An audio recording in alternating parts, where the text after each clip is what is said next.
Muy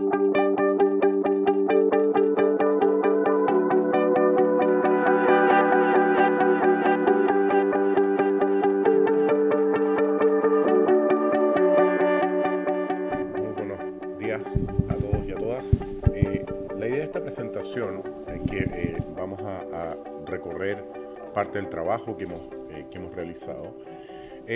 Tiene tres partes. En primer lugar, poner algunos elementos de contexto respecto del tema de el desarrollo digital en los estados y cómo uno de los elementos relevantes es la accesibilidad de esa presencia web.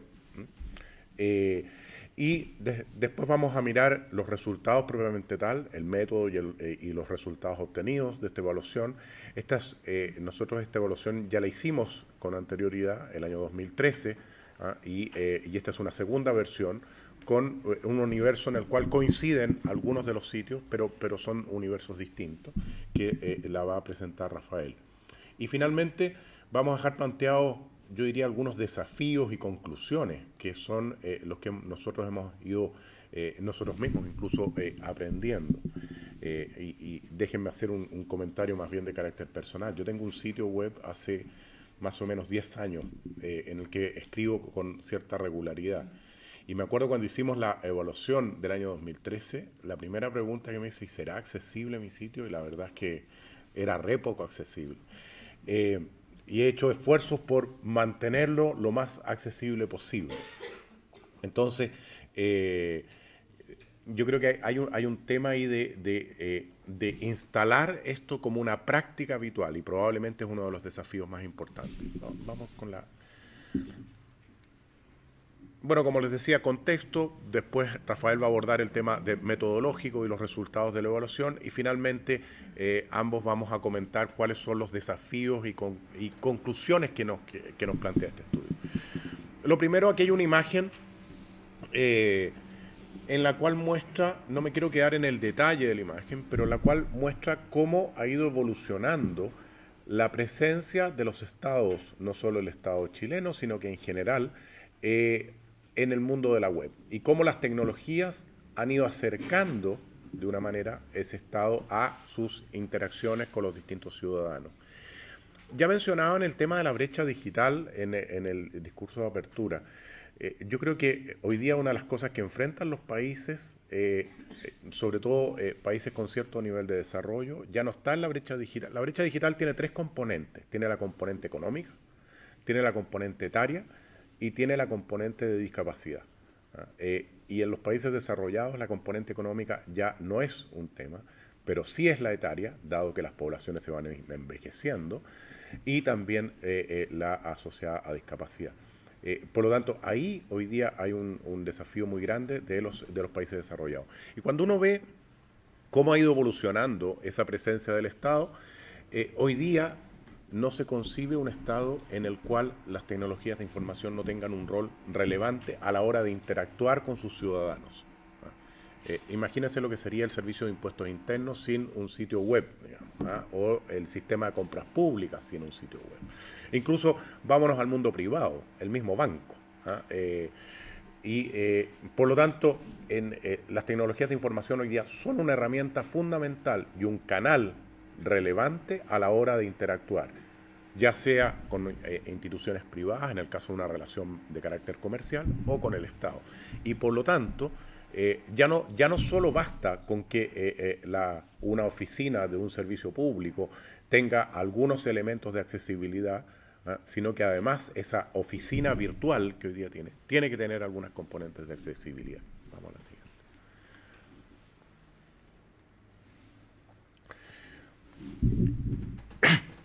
Perdón.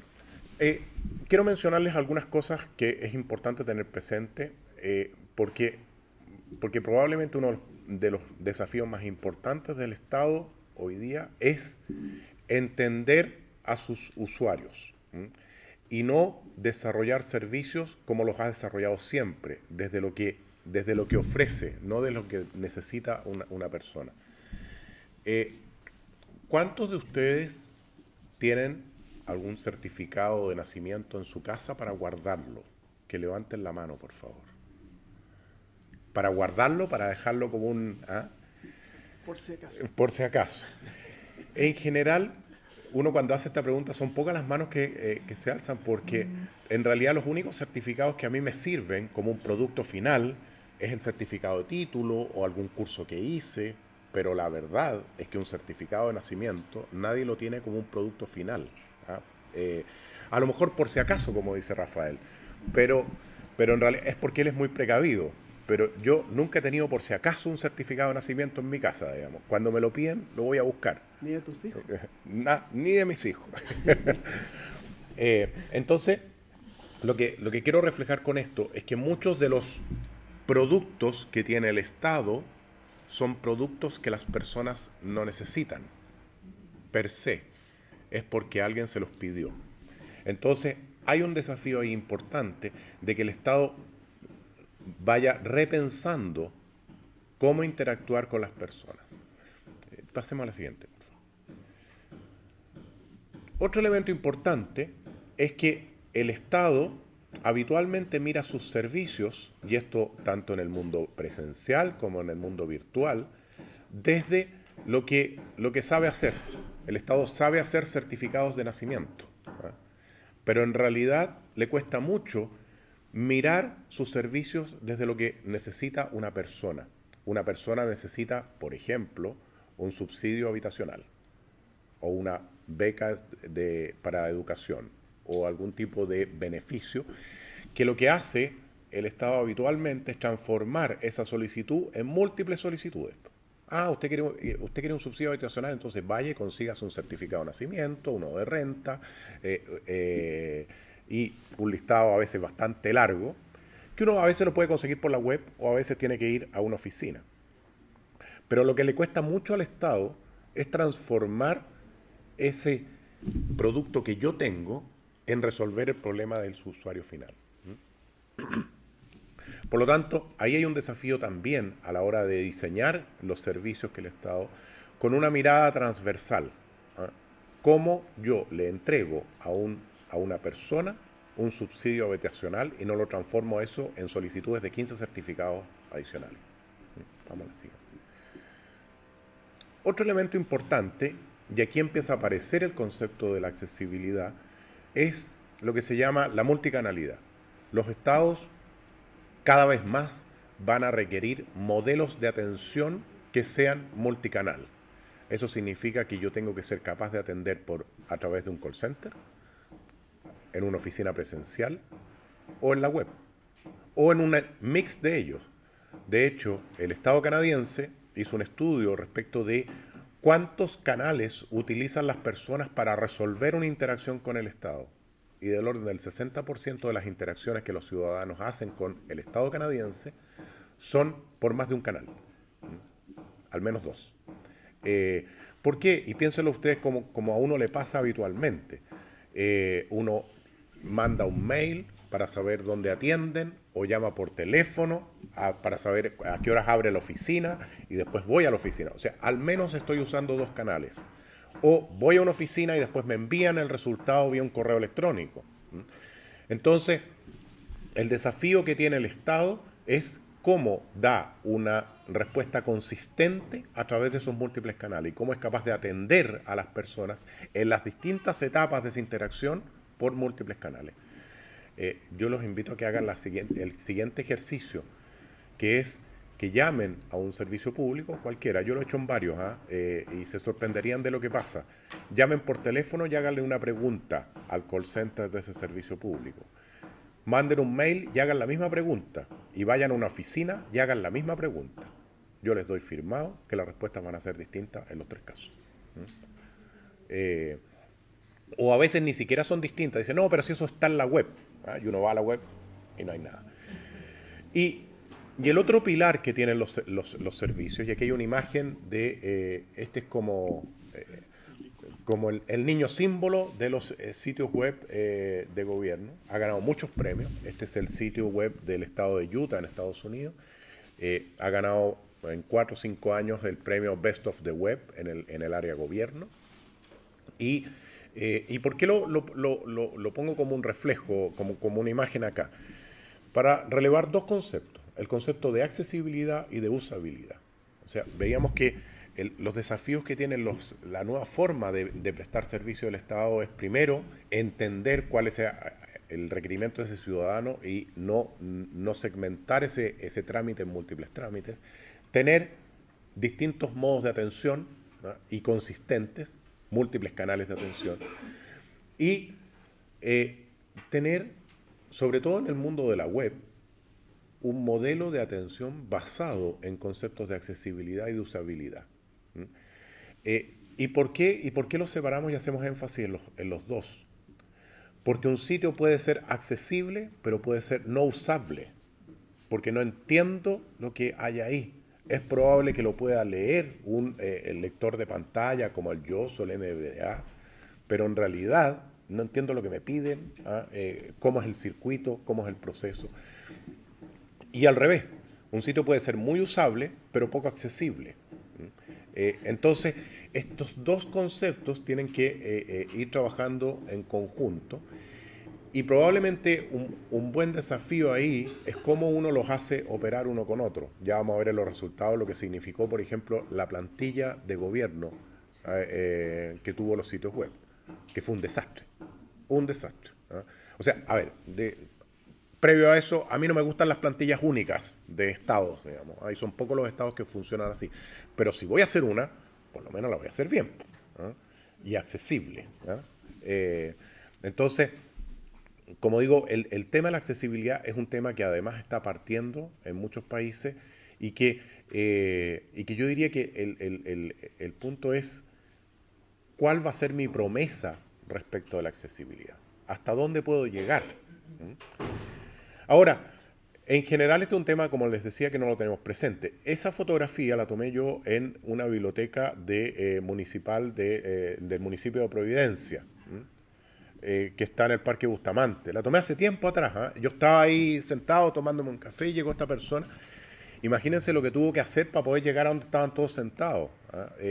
Darse una vuelta por fuera, así un frío horrible. O sea, ese era y este fue un ejemplo de la vida cotidiana. O sea, el desafío es cómo uno establece el concepto de la accesibilidad desde el diseño, ¿no? Y en el mundo web es bien importante porque si no, después a un sitio se me puede hacer muy cuesta arriba transformarlo en un sitio accesible.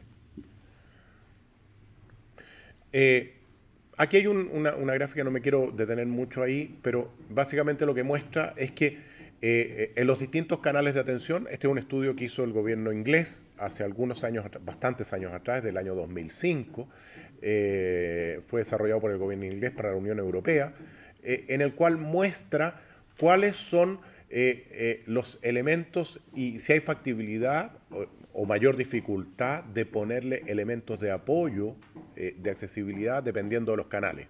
Y aparece el canal web, el canal telefónico, el presencial y el de televisión digital, que en el caso europeo es un canal de atención muy importante.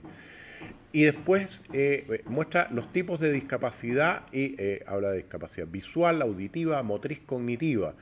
Y lo que plantea esta matriz es qué tan difícil es resolver algunas de estas discapacidades en los distintos canales, ¿no? Y hay algunas discapacidades que efectivamente el desafío es mucho mayor y hay todavía mucho camino por recorrer. Pero, por ejemplo, discapacidades asociadas a discapacidad visual, auditiva o motriz en el mundo web hoy día están resueltas, ¿no? O sea, no hay que esperar a inventar algo, digamos.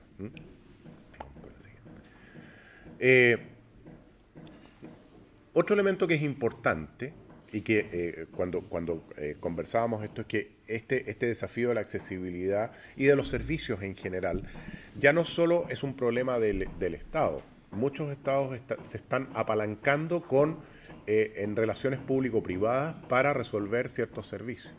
Y, por ejemplo, uno esperaría que en algo como esto hubiera una alianza público-privada en el cual la sociedad civil o incluso empresas privadas puedan trabajar en conjunto con el Estado para ir resolviendo la entrega de algunos servicios.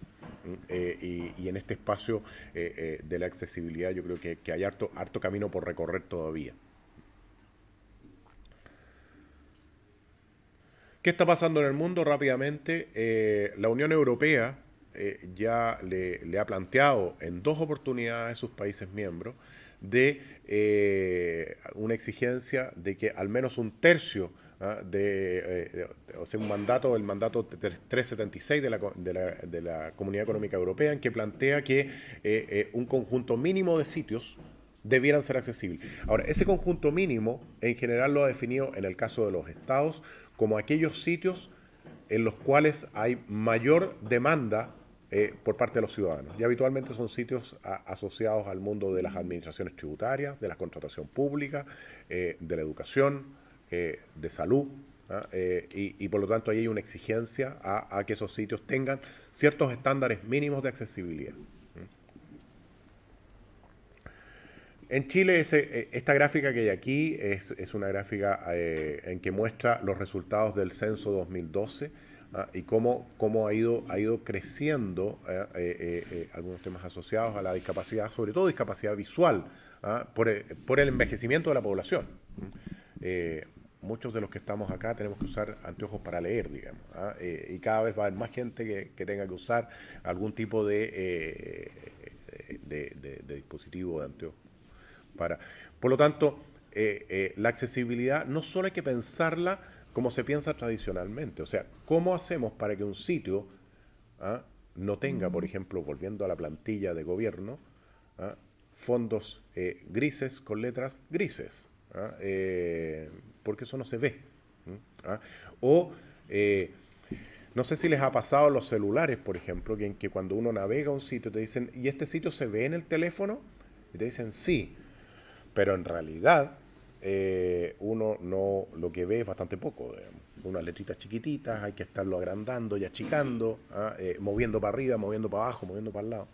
Por lo tanto, el desafío también en el mundo móvil, con dispositivos como los celulares o las tabletas, en que la pantalla es bastante más pequeña, aparece un desafío de accesibilidad también no menor, digamos, y que todavía no está del todo resuelto.